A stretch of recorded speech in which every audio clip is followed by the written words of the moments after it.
안녕하세요.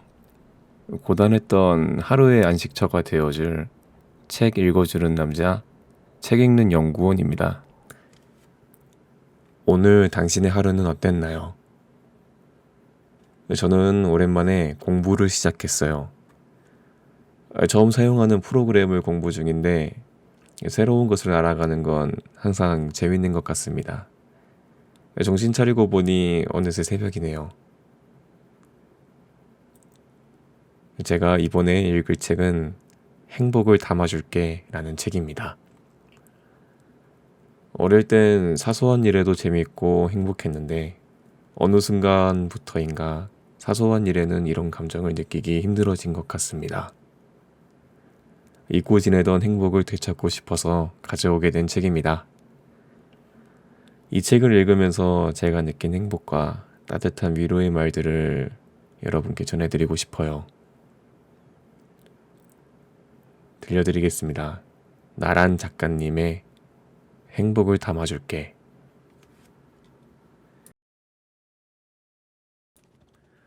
내 인생의 봄꽃을 지나치지 않도록 그 몸에 늘 시계를 지니고 다니는 시계토끼처럼 인생을 살아가면서 속도를 중요하게 여기는 사람이 있다. 늘 짜여진 시각에 맞춰서 해야 하는 계획이 있고 시간 안에 해내지 못하면 스트레스를 받는 사람들.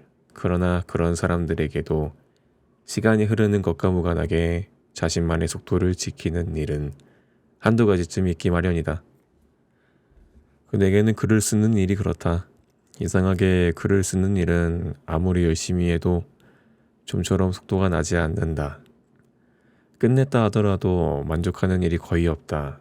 대부분 이런 경우 무기력으로 이어져서 그만둬야 정상인데 희한하게도 만족 없이 만족을 하는 기이한 상황이 벌어진다. 평생 완벽할 수 없다는 불가능이 주는 만족감이랄까. 덕분에 글을 쓰는 일은 내가 하는 일 중에 유일하게 속도와 무관한 일이 되었다. 못해도 꾸짖거나 재촉하지 않는 일, 절대 완벽할 수 없기에 지속 가능한 일. 모두 저마다 삶과 저마다의 속도가 있다. 각자의 방식과 걸음으로 인생을 걷는 것이다. 그러니 조급해하지 말자. 나를 앞서가는 사람이 이미 겨울을 맞이했다고 해서 내 인생의 봄꽃을 그냥 지나치지 않도록 하자.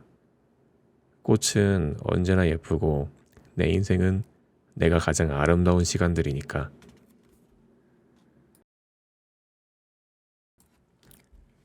나를 믿는다는 것. 프랑스 작가 기드 모파상의 단편집에는 달빛이라는 5페이지 분량의 짧은 소설이 실려 있다. 그 이야기는 파리에 사는 동생 집에 어느 날 언니가 찾아오는 장면으로 시작한다. 오랜만에 만난 자매는 서로의 안부를 주고받는다. 밤이 되자 동생은 어두운 실내를 밝게 하려고 램프를 가져와 비춘다. 그때 언니의 양쪽 관자놀이를 덮은 두 가닥의 흰 머리를 보게 된다. 24도 안 된 언니에게 나쁜 일이 생겼음을 직감한 동생은 무슨 일인지 말할 것을 재촉하고 결국 언니는 자초지정을 털어놓는다.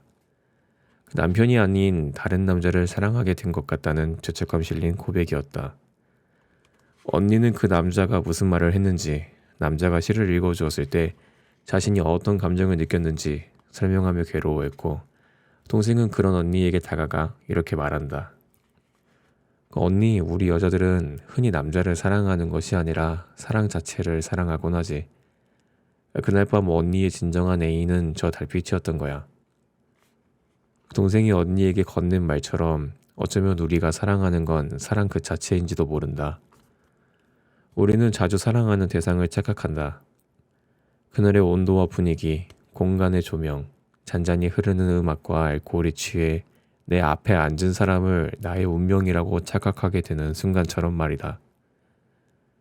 그 사랑이란 본래 운명의 콩깍지가 씌워졌을 때 시작된다. 그러나 그런 순간이 올 때마다 습관적으로 사랑에 빠지게 된다면 다음날 콩깍지가 벗겨졌을 때 곤란해질 수 있다. 그 만남 후 이별에 있어서도 마찬가지다. 이별의 구렁텅이에 빠져 허우적거리는 시기에 우리를 괴롭히는 건 다름 아닌 그 사람과 함께한 모든 구체적 기억이다. 내가 행복했던 모든 옆자리에 그가 있었기에 나의 유일한 사람이 그일 것만 같다고 생각한다. 더는 행복이 없을 것 같은 외로움을 느낀다. 이별 후에는 온갖 부정적인 생각만 하게 되지만 그리움이 좀 무뎌지고 덩달아 부정의 기운도 거치고 나면 이 모든 그리움이 착각일 수도 있다는 걸 알게 된다. 내가 사랑한 건 그가 아니라 사랑을 하던 당시의 나였음을, 그 사람 옆에서 아이처럼 천진하게 웃고 즐거워하던 나를 더 이상 볼 수 없다는 슬픔이 외로움의 이유라는 것도, 결국 나는 몰랐던 자신의 모습을 알게 되고 스스로를 더 사랑하게 된다. 연애를 할 때와 비슷하게 일을 할 때도 나는 자주 이런 착각에 빠진다. 일을 하고 있지 않으면 내 존재 자체가 무용해지는 기분이 든다. 늘 일감을 손에 쥐고 있어야 안심이 된다. 실은 일 자체를 사랑하는 것이 아니라 일하며 성장하는 나 자신을 사랑하는 것인데 그 둘의 구분이 쉽지 않다. 지금도 헷갈릴 때가 많다. 사회초년생일 때에는 이상한 계산법으로 자의식 과잉에 빠진 적도 있다. 통장에 찍히는 내 월급은 기껏해야 200만 원이면서 매달 1억 넘는 매출 성과를 올리거나 10억 단위의 연간 프로젝트를 달성하고 나면 마치 그게 나의 가치인 것처럼 스스로를 평가했던 것이다. 프리랜서가 되고부터는 생각의 기준이 바뀌었다. 내 통장에 찍히는 금액만큼 일을 하기보다 내 통장에 찍히는 금액을 키우는 방법에 대해 연구하게 되었다. 우선순위가 바뀌자 생활도 달라졌다.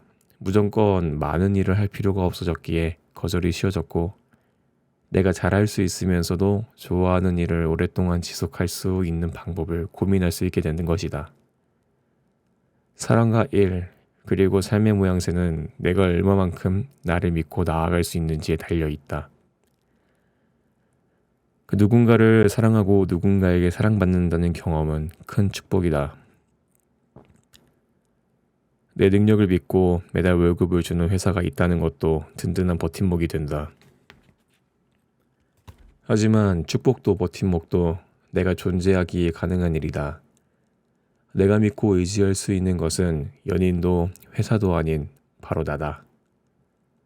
내가 가장 사랑해야 할 사람, 내 인생을 빛나게 해줄 사람은 다름 아닌 나라는 걸 잊지 않았으면 좋겠다.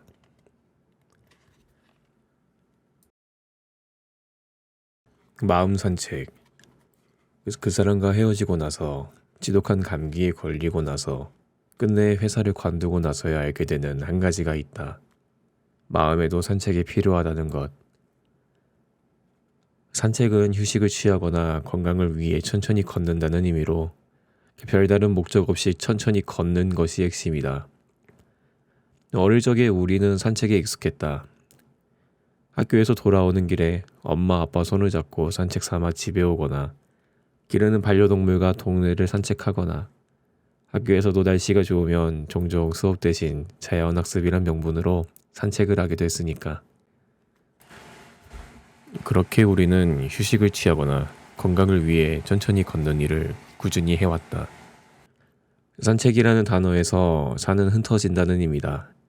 천천히 걸으며 갇혀있던 생각을 조금씩 흐트러뜨려 답답함을 완화한다는 의미로도 쓰인다.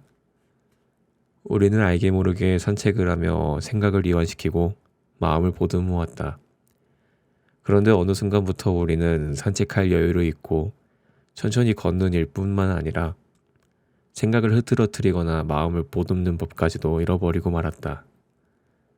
여유를 잃게 되면 생각은 한쪽으로만 계속 흐르게 되는데, 이런 현상을 강박적 사고라고 한다. 강박적 사고에 갇히면 내가 뜻한 일이 이루어지지 않았을 때 쉽게 나쁜 쪽으로 온 신경이 쏠리고 만다. 지독한 감기에 걸리는 이유도 곧 괜찮아지겠지 하는 한 방향의 생각만 하기 때문이다. 감기에 걸렸을 때 우리는 이상하게 상황을 운운하며 병원을 찾거나 약을 먹지 않고 버티려고만 한다.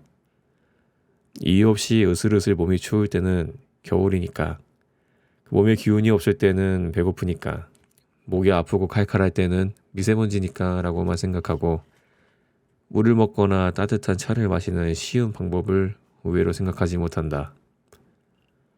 버티고 버티다 도저히 안 되겠다 싶어 병원에 가면 듣는 말은 고작 물을 많이 마셔라 라는 처방일 뿐이다. 그러면 그제야 다짐한다. 오늘부터 물 많이 마셔야지. 이러한 생각의 일반 통행은 회사를 다니면서부터 급격하게 심해진다. 정해진 시간에 출근해 그곳을 빠져나오기까지 일과 고군분투하며 살다 보면 자연스럽게 생각을 흩트리는 대신 어떻게든 생각을 집중해야겠다라는 데 온 신경을 쓰기 때문이다. 이때 우리에게 대안이 될 수 있는 것이 마이크로 하비타트이다. 영화 소공녀의 영어 제목이기도 한 이 단어를 번역하면 미미한 서식지 혹은 미소 서식지라는 뜻이다. 영화 속 주인공 미소는 전문 가사 도우미로 일하며 생활한다. 미소는 일과 후 담배 한 모금, 위스키 한 잔이면 충분하다는 생각으로 오늘을 사는 청년이다. 하루는 담배 가격이 2,000원이나 오르면서 가계부에 마이너스가 나게 되자 방을 빼고 친구 집을 돌며 서식하기로 결심한다. 그 과정에서도 담배와 위스키는 포기하지 않는다. 친구들은 위스키 한 잔과 담배 한 갑을 위해 집을 포기한 미소를 보며 상식 밖이라고 생각하지만 미소는 집이 없어도 생각과 취향은 있어 라는 답으로 자신의 생활 방식을 고수하며 산다. 미소에겐 그게 바로 자신을 숨쉬게 하는 휴식 공간인 마이크로 하비타트인 셈이다.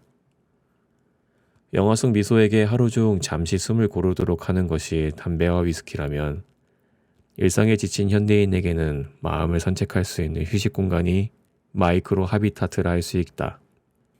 주차장 차 안, 버스맨 뒷자리, 조조 할인 영화관 등 생각을 흩뜨릴 수 있는 나만의 공간을 만드는 것이 곧 나를 쉬게 하는 일이다. 글을 쓰거나 책을 읽는 것도 도움이 된다.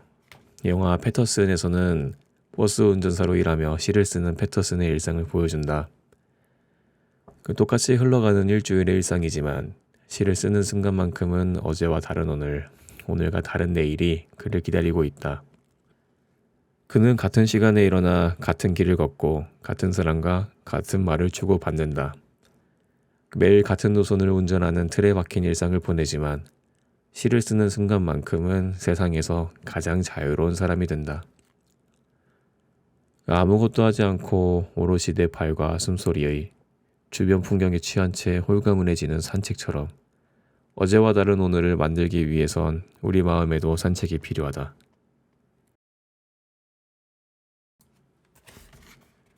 착한 사람 콤플렉스. 착한 사람이 최고야. 동생에게 말한 적이 있다. 맥락은 이러했다. 연애나 결혼을 무조건 해야 하는 건 아니지만 오랜 만남을 염두에 둔 사람이 있다면 먼저 착한 사람인지 아닌지를 살펴라.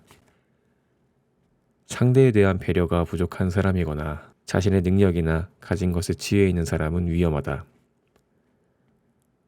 네가 하는 일을 자기 일만큼 존중하는 사람이라면 시간을 두고 만나보면 좋겠다. 떨어져 사는 동생과 밥 한 끼를 핑계로 만날 때마다 나는 누구에게도 하지 않은 장황한 말들을 늘어놓곤 한다. 이러한 일장연설은 오롯이 내 몸을 통과한 경험과 감정을 바탕으로 하는 것이다. 누구나 어릴 적 한 번쯤은 착한 아이의 증후군에 시달리며 밤을 지새운 경험이 있을 것이다. 말을 잘 들으면 착한 사람, 그렇지 않으면 나쁜 사람으로 낙인 찍혀 상대가 나를 나쁜 아이로 여길 것이라는 강박에 시달리는 증상. 이 증후군을 처음 제안한 심리학자 가토 다이조는 남의 눈치만 살피는 아이, 싫어라고 말하지 못하는 아이, 자기 탓을 하며 죄의식을 느끼는 아이 등을 착한 아이로 특징한다. 그런 아이는 자신의 감정을 무시하고 방치한 채 부모의 뜻대로만 행동하면서 성장하게 되는데 이때 착한 아이의 비극이 일어난다고 말한다. 10대의 나는 부모님보다는 친구들의 낙인이 두려웠다. 친구들의 눈치를 살피거나 싫은 티를 숨기고 내 외모와 형편을 탓하며 스스로를 기만하기 일쑤였다. 쪼그라든 심장으로 지내던 10대를 지나 20대에는 사회적 평판이라는 눈에 보이지 않는 것에 매달렸다. 신입사원으로 입사한 회사에선 여자 동기가 3명뿐이었다. 자연스레 원치 않는 주목을 받게 되었고 능력 있는 여사원으로 평가받아야 한다는 강박이 생겨 몸이 부서지도록 열심히 일했다. 하지만 아이러니하게도 주변의 평가는 능력 있는 신입보다 착하고 성실한 신입의 방점이 찍혔다. 그러다 보니 착하다는 긍정적 평가에 두려움을 느끼게 되었다. 10대의 내가 그랬던 것처럼 착한 사람으로 보이기 위해 애쓰는 일은 더는 하고 싶지 않았기 때문이다. 때마침 사회에서는 예스보단 노를, 착한 사람 콤플렉스 같은 말이 유행처럼 번지던 시기였다. 항상 예스를 외치는 사람은 미련한 사람, 자존감이 부족한 사람으로 인식되던 사회적 분위기가 나의 이러한 두려움을 증폭시켰다. 착한 사람은 되게 그렇더라 라는 그 특정 인식마저 타인에 의해 씌워지는 프레임이라는 걸 당시에는 알지 못했다. 하루는 옆자리 선배에게 이런 고민을 토로했다. 저는 착한 사람으로 비치는 거 싫어요. 능력으로 인정받고 싶어요. 옆자리 선배 역시 회사 내에서 소문난 착한 사람이었는데 일로도 충분히 인정을 받고 있었다. 내 말을 듣고 선배는 이렇게 말했다. 나주임이 착한 사람으로 보이려고 일부러 애쓴 거야? 아니잖아. 주변 사람들 평가에 휘둘리기 시작하면 진짜 힘들어지는 거야.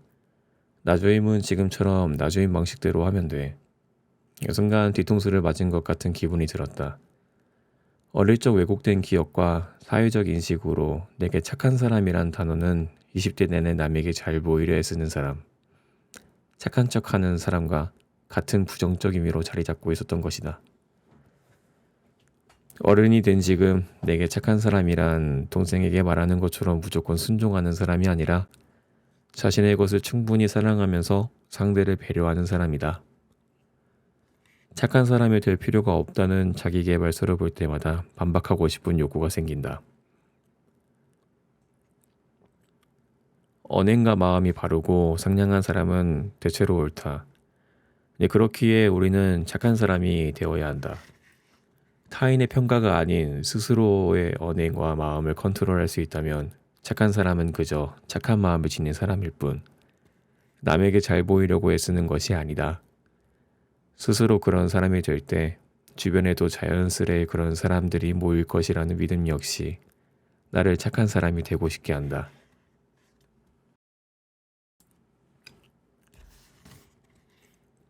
최선의 삶.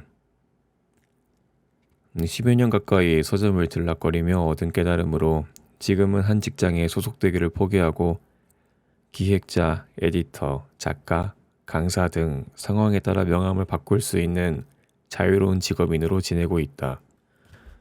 아직은 적응과 동시에 사투 중인 프리랜서 3년차 신출내기. 이런 나에게 지인들은 가끔 한 가지 일만 하는 것도 어려운데 어떻게 그 많은 일을 하냐고 비슷한 질문들을 건넨다. 할 수 있는 일만 하는 거예요.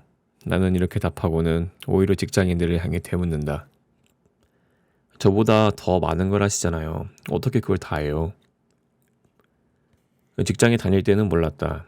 내가 이런 질문을 하게 되리라는 것을. 매일 출근할 때에는 보이지 않던 것들이 이제는 보인다. 직장인이야말로 무엇이든 해내는 만능인이라는 것을. 회사에 다닐 때에는 일어나서 잠들 때까지 거의 분 단위로 일정을 짜서 생활하는 것이 일반적이었다. 그래야만 컨디션을 유지하면서 예정된 일들을 해낼 수가 있으니까. 회사 연봉 계약서에는 구체적으로 언급되어 있는 것을 보지 못했지만 내가 생각하기에 회사와 나와의 계약서에서 가장 중요한 것은 그날 나의 컨디션을 최상의 상태로 유지하는 조건인 것 같다. 그런 것이 아니라면 출퇴근 전쟁, 중곤증과의 싸움, 잔심부름, 끝없는 미팅과 회식 자리에서 끝까지 버티기 등 온갖 미션들을 전부 해치우면서 동시에 어떻게 주간, 월간, 연간 목표까지 달성할 수 있겠는가? 직장인들은 그걸 다 해내고 있는 사람들이다. 아쉬운 점은 컨디션 유지 조건이 명시되어 있지 않다 보니 컨디션 유지에 사용되는 충동적 비용들 역시 별도 책정되지 못하고 연봉에 포함될 수밖에 없는 현실이라는 점이다. 자발적으로 소속을 잃었지만 한동안 나의 루틴은 회사에 다닐 때와 다르지 않았다.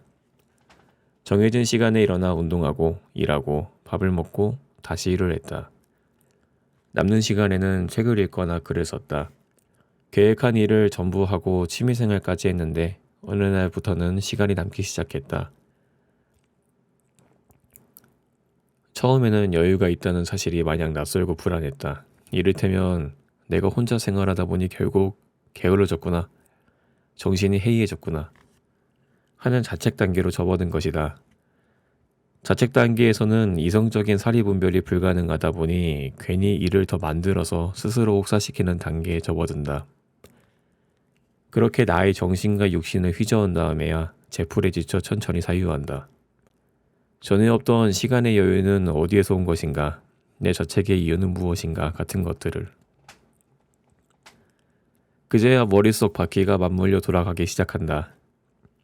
할 수 있는 일만 하기에 주어지는 여유, 컨디션 유지를 위한 비용과 에너지의 감소가 내 불만의 원인이었음을 알게 되었다. 그 후부터는 허락된 여유를 제대로 즐기면서 시간을 보낼 수 있는 이른바 나 사용법을 하나씩 적어 나갔다. 맨 윗줄에 적은 것은 단 한 번도 가져본 적 없는 여유, 낮잠이었다. 물론 소속도 없고 매달 통장을 스치는 월급도 불안정한 직업인 에게는 직장인과 다른 고충이 있다. 일이 언제 끊길지 모르는 두려움, 계속해서 자기 자신을 홍보하고 능력을 개발해야 하는 부담으로 하루하루가 마음 다스리기의 연속이다. 게다가 컨디션 조절을 위해 할 수 있는 것이라고는 동네 산책이나 달리기처럼 무료 근린 시설을 이용하거나 카페에서 커피를 마시며 부리는 사치 정도가 전부다. 그렇다 보니 소심한 면이 생기기도 하고 의도치 않게 근검절약형으로 변하기도 한다. 어디서든 일할 수 있다는 자유로움으로 훌쩍 여행을 떠날 수도 있지만 그곳에서 일로 밤을 지새울 각오를 동반해야 한다. 일상을 여행하듯 보내는 일은 넷플릭스 다큐를 볼 때나 유효한 것일지도 모른다. 하고 싶은 일만 하며 사는 사람은 없다. 단지 하기 싫은 일은 최대한 줄이고 할 수 있는 능력의 가지수를 늘려서 그 중에 하고 싶은 일 위주로 선택하며 살아가는 것. 그것이 바로 최선의 삶이요 행복이다. 나에게 프리랜서라는 직업은 그런 삶에 좀 더 가까워지기 위한 시도로 볼 수 있다. 지금 내가 하는 일을 줄 세웠을 때 직업인으로서의 일이 많은지 소모적인 일을 하며 보내는 시간이 많은지 헤아려 보자. 오늘 하루를 할 수 있는 일, 하고 싶은 일로 가득 채울 수 있다면 충분하다. 그게 우리의 최선이다.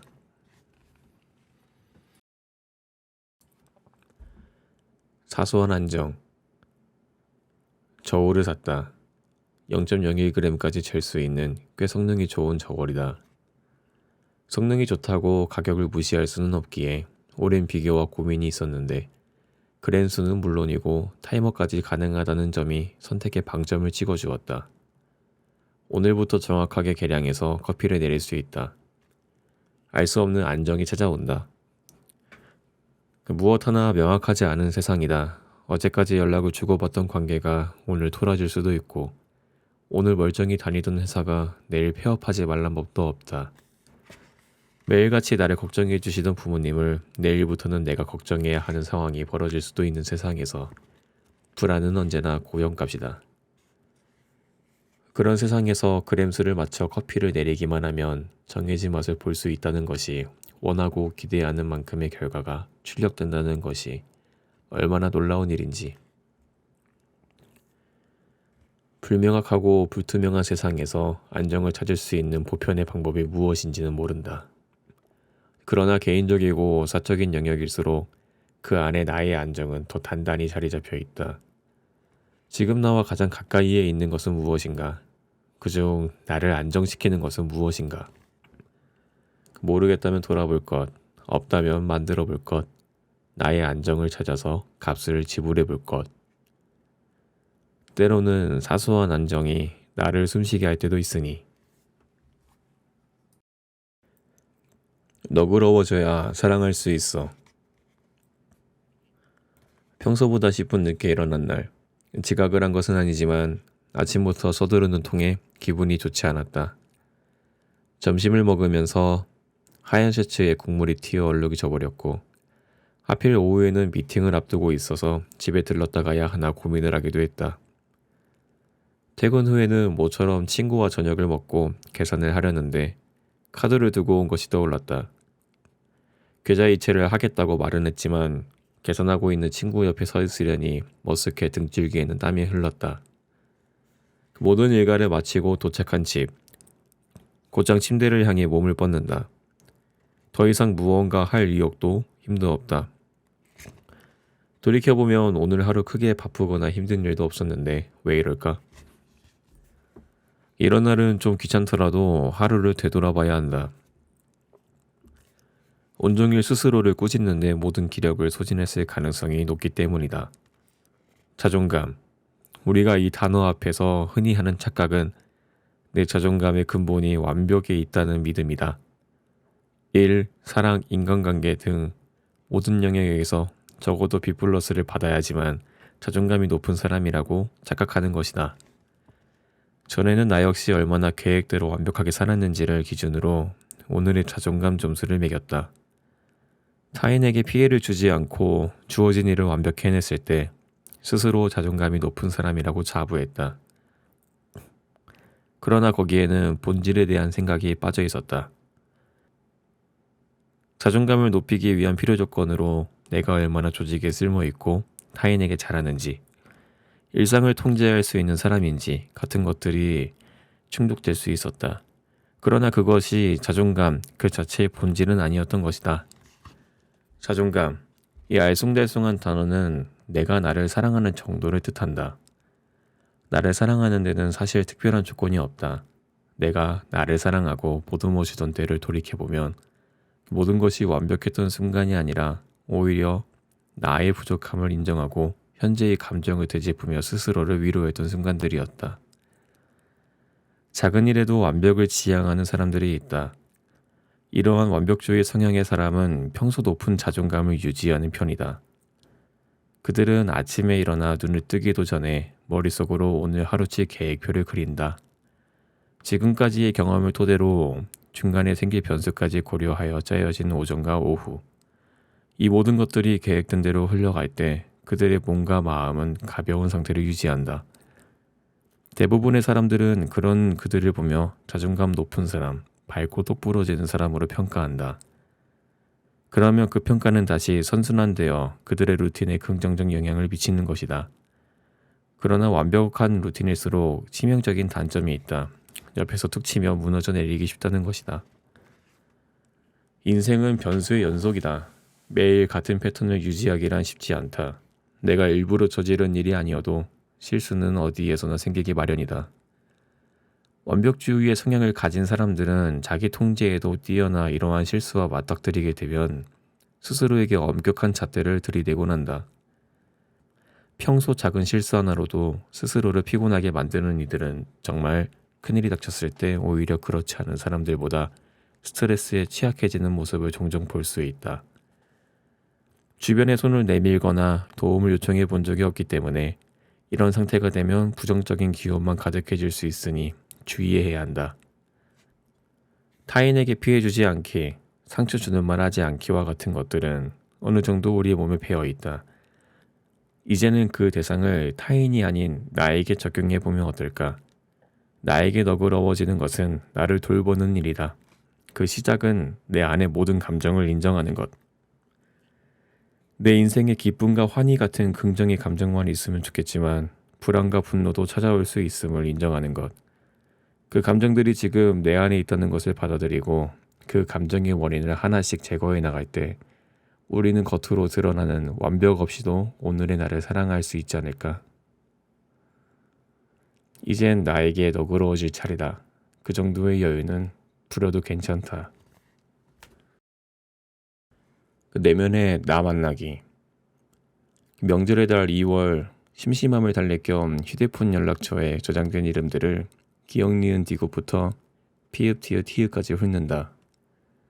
올해는 누구에게 안부 인사를 전할까 생각하다 보면 금세 심심은 달아나고 고심이 달려든다. 평소에 연락하는 친구들, 명절뿐이지만 꼬박 인사를 전하는 선후배들, 몇 년 전부터 안부 인사도 뜸해진 지인들까지 고심 끝에 선정한 이들에게 새해 인사를 보낸다. 어차피 메시지는 한두 번 주고받고 끊어지겠지만 개중에 대화를 잇고 싶은 사람도 있게 마련이다. 그리고 그 중에 A가 있다. 나보다 두세 살은 어린 A. 한동안 그 아이와 밤에서 새벽으로 이어지는 시간에 자주 전화를 했었다. 친구와 연애 상담을 하거나 동료와 직장 상사에 대한 험담을 늘어놓을 때야 한두 시간이 금방 지나가지만 그런 대화 주제도 아니면서 A와 통화를 시작하면 희한하게 끊기가 아쉬웠다. 티키타카가 잘 맞아 놀이처럼 즐거웠던 기억뿐인데 지금 와서 생각해보면 분명 A에게 남다른 대화의 기술이 있었던 것 같다. 가장 높은 확률로 그 기술이란 되묻는 습관일 것이다. 그에게는 항상 되묻는 버릇이 있었다. 만약 A에게 명절 안부 인사 문자를 보낸다면 그는 아마 반갑게 답했을 것이고 나는 대화를 이어갈 요량으로 그에게 이렇게 답할 것이다. 잘 지내시죠? 별일 없이 지내. 잘 지내시는 거 맞죠? 실은 아무 일도 일어나지 않은 채로 지내. 잘 지내는 것 같다고 생각해도 될까요? 아무 일도 일어나지 않았는데 어떻게 잘 지낼 수가 있겠어. 보통은 별일 없이 지내의 답변으로 네 저도요 하며 다른 주제로 옮겨가기 쉬운데 A는 별것 아닌 말에도 늘 두세 번씩 확인 절차를 거쳤다. 그런데 이 똑같은 질문이 반복될수록 나도 모르게 다른 답을 하게 된다. 첫 번째 답변에서 답변이 끝났다면 나는 스스로 그래 나는 잘 지내고 있어 라고 넘겨 짚었을지도 모른다. A의 질문으로 인해 나는 두 번째 답변에서 스스로 갸웃하고 아무 일 없는 게 잘 지내는 게 맞아? 하는 질문을 스스로에게 하게 된다. 세 번째 대답에 이르러서는 별일이 없는 것은 잘 지내는 것이 아닐지도 모른다고 깨닫게 되는 것이다. 분명 처음에는 별일이 아니었는데 별일이 되어버리는 대화. A의 되묻기 기술은 나를 곧잘 놀라게 만들었다. A가 지닌 또 하나의 기술은 적확하게 묻기다. 이 기술은 주로 나의 호기심을 증폭시키는 기폭제 역할을 했다. 기억을 더듬어 보면 대화에는 다음과 같은 패턴이 있었다. 오늘 바빠요? 응. 뭐가 그리 바빠요? 책도 읽어야 하고 영화도 봐야 하고 방송 준비도 해야 하고 해야 하는 일을 하느라 바쁜 거예요? 아니면 하고 싶은 거를 하느라 바쁜 거예요? 다른 건가? 매번 해야 한다라고 말하잖아요. 하고 싶은 건 뭐예요? 이제부터 생각해 볼게. 하고 싶은 거. 지금도 누가 나에게 바빠? 하고 물으면 응 아니 정도로 답하게 된다. 그러면 대부분 용건을 말하고 상황은 종료된다. 무엇 때문에 바쁜지 묻는 사람도 없지만 실제로 하고 있는 일을 이야기했을 때 무슨 책을 읽는지 무슨 영화를 보는지 정도만 궁금해할 뿐이다. 그러나 A는 내게 want to가 아니고 should 혹은 have to인지 구체적으로 물었다. 그의 적확하게 묻기 기술로 나는 내 언어가 사회적인 지배를 받는 건 아닌지 어디까지가 내게서 비롯된 것인지와 같은 궁금증을 갖게 되었다.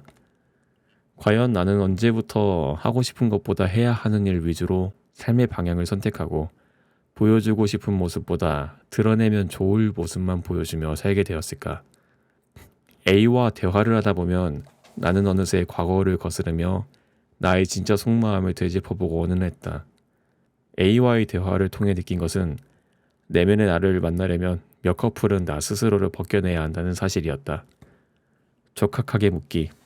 이 대화의 기술은 나의 커플을 벗기기 위해서라도 한 번쯤 연마해야 하는 삶의 지혜가 아닐까. 행복을 위한 외로움. 식음을 전폐하고 사람을 멀리하거나 가족 돌보기를 포기하면서까지 열심히 일하면 일할수록 외로워지는 것은 어쩔 수 없다. 다만 사람들의 평가는 하나같이 좋을 것이다. 주머니에 언제든 손을 집어넣어 카드를 꺼낼 수 있다는 자신감도 덤으로 얻을 것이다.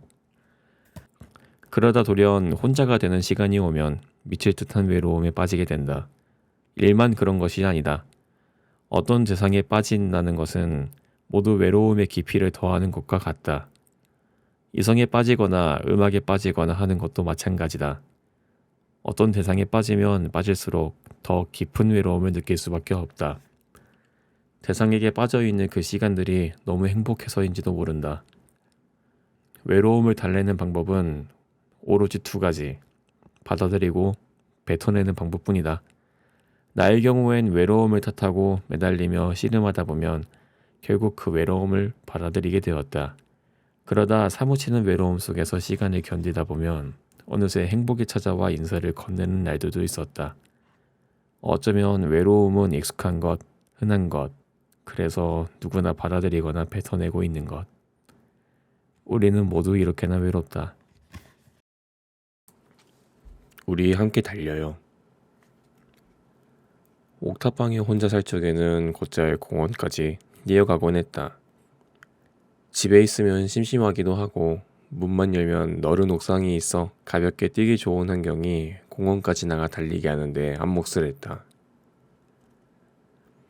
본격적으로 뛰기에 앞서 줄넘기로 열을 낸 후 가지런히 겹친 줄을 허리에 묶고 맨몸으로 영등포 공원을 목적지 삼아 뛰었다. 가는 길에는 횡단보도가 2개뿐인데 이때 유일하게 숨을 고를 수 있다. 오르막길에서는 솔직히 걷는다. 주택들이 이어진 골목에서는 다시 뛰어야만 한다. 해가 져서 어두운 데다가 가로등이 없어 괜스레 등골이 오싹해지기 때문이다. 공원에 도착하면 재빨리 숨을 고르고는 트랙을 돌고 있는 무리에 합류한다. 혼자 공원까지 달릴 때와는 다른 것이 있다면 서로가 서로의 페이스메이커가 되어줄 수 있다는 점이다. 하나같이 처음 보는 사람들이지만 그들은 매번 나의 좋은 페이스메이커가 되어준다. 한 바퀴 정도는 빠르게 돌면서 어떤 사람들이 운동을 나왔는지 살핀다. 산책 삼아 걸으러 오신 듯한 할아버지, 킥보드를 신나게 굴리며 앞으로 나아가는 어린이, 한겨울에도 짧은 반바지를 입고 뛸 것 같은 근육질의 젊은 남자, 상체는 곧게 편 채로 경보하는 우리 엄마 또래 아주머니, 그 중에 나와 비슷한 또래로 보이는 귀에 이어폰을 낀 채 경쾌하게 뛰는 젊은 여자도 보인다. 뛰고 있는 사람들 중 한 사람을 내 멋대로 페이스메이커로 삼으면 그때부터 나는 그의 속도에 맞추게 된다. 공원에는 점차 완전한 어둠이 깔리고 사람들은 주황빛 조명 아래에서 서로의 그림자를 밟으며 같이 뛴다. 나는 제대로 살아가기 위해 달린다. 거짓말이 아니다. 심장병 전문의자 러너인 조지 슈연의 말이다. 그는 살아가면서 어떤 일을 하고 어떤 사람이 되어야 하고 어떻게 바뀌어야 하는지 궁금해질 때마다 자신에게 운동과 놀이와 연습은 상당히 중요하다라고 말했다. 그는 운동을 단순히 병을 예방하기 위해서가 아닌 몸을 가꾸는 차원에서 건강을 통해 원하는 목표에 도달하기 위한 차원에서의 활동으로 정의했다. 캄캄한 밤, 공원에서 달릴 때마다 나는 그의 말을 실감했다. 밤의 공원에는 다양한 사람들이 있다. 분명 낮에도 있었을 사람들인데 밤에 만나는 그들은 마치 다른 사람 같다. 분명 밤이건만 가로등 불빛 때문이지 아니면 그들이 내뿜는 기운 때문인지 주변이 밝아지는 기분이 든다. 낮에는 서로가 서로를 지나치기에도 바쁜 삶을 살아가지만 밤 공원을 함께 달리는 그들에게는 문득 조용히 다가가 한마디 인사를 건네고 싶어진다. 분명 같은 사람들일 텐데 낮에 혼자 있는 그들에게서는 외로움이, 밤에 내려앉은 공원을 달리는 그들에게서는 활기가 느껴진다. 밤에 공원으로 나오질 않았다면 이런 감정은 영원히 알지 못했을 것이다. 나를 더 잘 살고 싶게 만드는, 더 나은 사람이 되고 싶게끔 하는 이 감정들을 말이다. 오늘 밤에는 오랜만에 공원에 나가 달려야겠다. 혼자 달리면서 이름 모를 그들에게 무언의 응원을 보내야겠다. 우리 달려요. 더 좋은 곳으로 같이 달려봐요. 삶의 속도를 다양하게. 예술은 시간에 구애받지 않는 아름다움이 있다. 우리는 24시간 하루를 기준으로 생활하고 계획하며 행동한다. 때로는 이 기준으로 상대를 평가하기도 하는데 시간 내에 일을 해내지 못하고 미루는 사람에게는 영락없이 게으른 사람이라는 꼬리표가 붙는다. 미루는 사람들은 정말 게으른 걸까? 어쩌면 그들은 예술을 하고 있는 것이 아닐까? 오늘을 유예하는 대신에 아름다움을 추구하고 있는 것은 아닐까? 피아노를 배울 때 우리는 시계가 아닌 메트로놈을 본다. 피아노를 치는 이유는 정해진 시간 안에 곡을 끝내는 것이 아니라 악보에 적힌 대로 연주를 해내는 것이 때문이다. 연주는 음표에 따라 진행되기도 하지만 악보 위에 적힌 빠르기를 이해하고 감정을 담아낼 수 있어야 한다. 현실에서의 일은 빠르게 잘 처리하면 그만이지만 음악에서의 일은 느리게 연주해야 하는 부분에서 곡 분위기에 맞게 느린 연주를 하는 데 아름다움이 있다. 어떤 곡이든 누구보다 빠르게 연주하는 사람이 기네스북에 오를 수는 있지만 세계적인 연주자가 되기 어려운 이유가 여기에 있다. 미루기만 하는 나를 자책하게 바쁜 날, 세상의 시간 기준을 따라가는 것이 버거운 날에는 책상 앞에 있는 시계를 덮어보자. 피아노를 연습하듯 내 삶의 속도를 다양하게 연주해보자. 느리게, 점점 느리게, 매우 느리게. 숨을 쉴 수 있는 여유. 요가원에 머무는 1시간 동안 듣게 되는 말은 다음의 4마디 안에서 반복된다. 내쉬는 숨에 상체와 손을 바닥으로 내려보세요. 그러면 좀 더 수월하게 낮출 수 있어요. 숨 들이마시고 숨 내쉽니다. 괜찮아요. 할 수 있는 데까지만 하면 돼요. 괜찮은 분들만 더 하시면 돼요. 멈추지 말고 호흡하세요. 이 요가는 단 한 번도 나를 체근한 적이 없다. 오히려 힘들면 그만할 수 있도록 돕는다. 가끔 현기증이 나면 누워서 기다리고 할 수 없는 동작 앞에서는 무리하지 않는다. 같은 공간 안에 있지만 각자의 리듬을 가질 수 있다. 거울의 용도는 다른 사람을 겪는지 알아는 데 있지 않고 내 몸의 균형을 바로 세우는 데 있다. 덕분에 흐트러지지 않고 끝까지 동작을 마칠 수 있다. 나에게 집중하는 법을 배우게 된다. 매일 같은 동작을 반복하지만 정신과 몸이 건강해지는 이유다. 내 호흡에 맞춰 오롯이 나에게 집중할 수 있기 때문에 우리가 하는 일은 왜 그렇게 되지 못할까? 어쩌다 힘들어하는 사람에게 나약하다는 누명을 씌우고 우리가 하는 일은 왜 그렇게 되지 못할까? 어쩌다 힘들어하는 사람에게 나약하다는 누명을 씌우고 무리에 일하는 사람에게는 박수를 쳐주는 문화가 되었을까? 나를 돌보는 것은 둘째치고 제대로 일을 끝마치기 힘든 날의 일상이 된다. 매일 정해진 시간을 일하고 있는데 무슨 연유인지 몸과 정신은 점점 숨이 찬다. 숨을 좀 쉬어 라고 말해주는 사람이 아무도 없기 때문이다. 퇴근하지 않으면 놓지 않고 끝까지 마칠 수 있을 텐데 힘들면 오늘은 거기까지만 하고 내일 해. 그 한마디가 왜 그토록 어려운 걸까? 아무도 해주지 않는다면 오늘의 나에게 말을 건네보자. 힘들면 내일 다시 시작해도 괜찮아. 아름다운 순간은 놓치지 말아요. 약속 시간 전에 20분 정도 여유가 생겨 걷기로 한다. 지난주에는 제주도, 이번 주에는 내가 사는 동네에 벚꽃이 개화했다는 소식을 들었다. 기대하는 마음으로 걷는 동안 두리번대며 벚꽃을 찾았지만 건물에 가렸는지 보이지 않았다. 약속 장소 근처에 다다랐을 때 어느 건물 주차장 뒤편 허름한 칼국수집 너머로 벚꽃나무 뒤통수가 보인다. 설렁설렁 걸어가 활짝 피어있는 한 그루의 벚꽃나무 앞에 섰다. 꽃잎 사이로 햇살이 비쳐 땅에도 꽃 그림자가 져 있다. 아름다워. 한송이 절로 나왔다. 나무 앞에 한참을 서 있었던 나는 결국 약속에 늦고 말았다. 집에 돌아오는 길 주위를 살펴보니 동네 아파트 단지 사이로 벚꽃길이 이어졌다. 아침에는 왜 보지 못했을까 싶다가 주말에 비가 오면 금세 져버리겠구나 했다가 언젠가 서울에서 산책하던 시간까지 기억을 거스르기도 한다. 그때 우리 동네에 정말 커다란 목련나무가 있었는데 그때 하며 떠올리는 것들 중에 대부분은 지금도 가능한 것이 없다. 이제 더는 할 수 없거나 갈 수 없거나 만날 수 없거나 가질 수 없는 것들에 그때라는 이름이 붙는다. 오늘 아침 산책길에 본 벚꽃에 대한 이 짧은 감상도 바삐 움직여야 할 젊음에 엉덩이 붙이고 뭐라도 쓰겠다고 길을 쓰는 것도 지금의 나라서 가능한 일임을 안다. 미래의 나는 항상 오늘의 나보다 현명하고 이성적이고 노잼일 테니까 절대 오늘처럼 순간에 사로잡혀 살려 하지 않고 효율적으로 살려고 들 테니 말이다.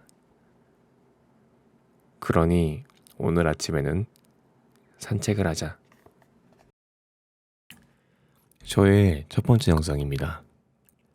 첫 번째 영상인 만큼 부족한 점도 많고 아쉬운 점도 많은 것 같습니다.